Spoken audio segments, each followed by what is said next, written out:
Welcome back, everyone.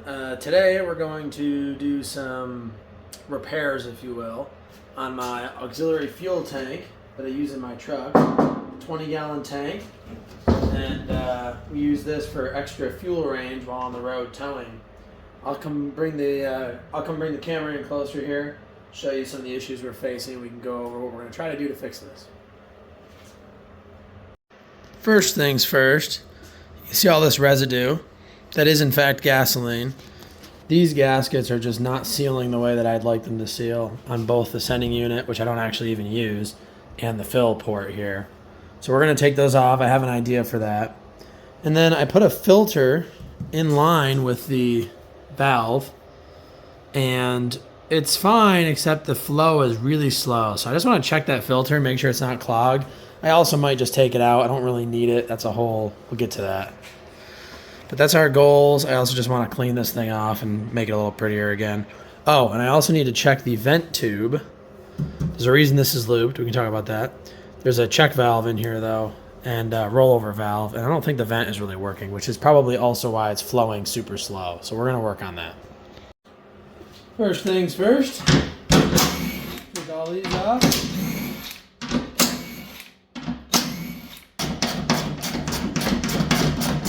Sure don't get the ratchet stuck on here. You'll notice there's all washers on here. So we're going to do the not smart thing and just break these free and hope we don't mess up the washers or drop a washer inside. Careful.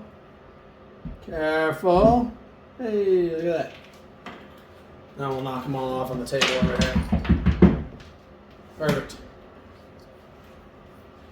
Do the same thing over here for the sending unit. Move you guys in.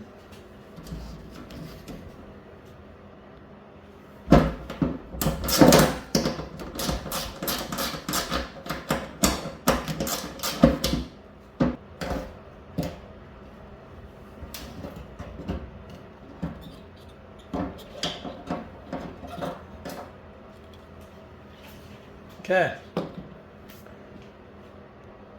Now that we've got both holes open, I guess I probably should have cleaned it off first, but that's okay. We'll be gentle. It's more fun doing it this way. The more risk, the better. Alright, that might not be totally true, guys. It's alright. We'll be fine. Push it around in a way.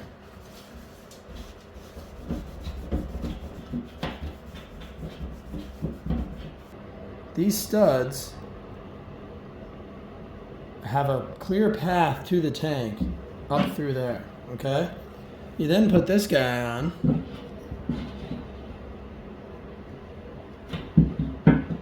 Anyway, doesn't really matter. But, you know, this sinks all the way down, right? So now you can still get gas coming up through here. And then you're only putting a washer, I'm just not going to grab the washer for now, and this nut on. And there's no seal. So we got to do something to seal that gap from here all the way up through this, you know, the outside of the stud and then out of here. So that's what we're going to tackle today. So what we're going to do is actually put some RTV on here. Now I know somebody is thinking right now, RTV is not gasoline rated. And I agree. It is not recommended for gasoline. However, we're just using this to give us a little extra sealing surface on these fittings, or on these covers here. And I think it's going to work. And I know what you're thinking, why didn't you buy something different? Well, here's the problem. They don't really make an RTV that is gasoline rated, per se. So we're going to use this stuff, and we'll see. Maybe I'll get burned. Really, it won't hurt anything. Alright, so I've got some of that good on both sides here. I'm going to slide the sending unit back in. I definitely remember what the orientation is. I think it goes like that. Not that it really matters. So we don't even use the dang thing. And we'll just start putting the bolts back in. Being a pain in the butt. Wow, that is annoying. Now we're going to go ahead and try to do all these fill studs here.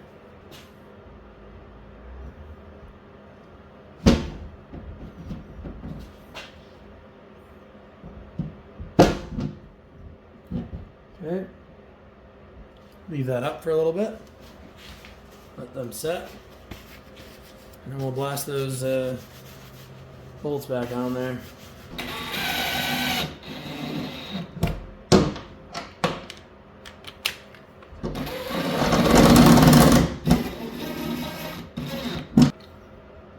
I can't blow into it, but I can suck out. What that tells me is I think my turnover valve is in the wrong direction.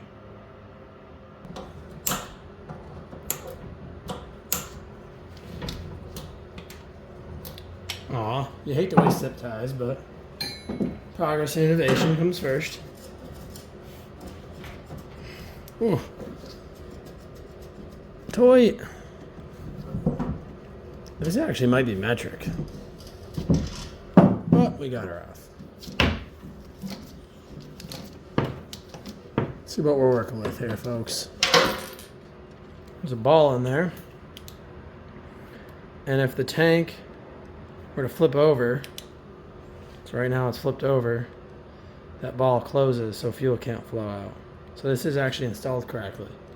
However, that means I have no vent. So that's a problem. We got to figure that out. So here's what's going on. We don't have a vent because what happens is this ball in there, when it falls to the bottom, okay, it then catches right here. The ball rests on that lip right there. So you have no vent. So when you're driving around, the only vent you have is when you hit bumps. And that's not really enough. So what are we gonna do? Well, let's figure this out. I'm thinking, take this feller apart, and we space this ball out, put a washer in there under that C-clip, so that we can get that ball to not rest on there. Then we'll have a vent, but the rollover will still work. So let's give it a shot. So this should do the trick. I've actually put a split washer in there behind that C-clip. What that's going to hopefully do is just keep that ball far enough off, and it can't get underneath the ball, and it can't slide through the clip, so that this way it'll always be open this direction, and if the tank flips over, God forbid, it will lock up and be closed.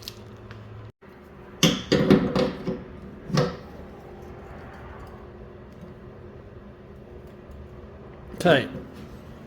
Let's check it one more time. It works. Okay, so let's recap what we've done. Sealed this all up. Sealed all this guy. Fixed the venting issue. Was going to check the filter, but I don't think I need to now because I think it was just the venting issue. With that being said, I think we're done for tonight. As always, thanks for watching. God bless America, and I'll see you on the next one.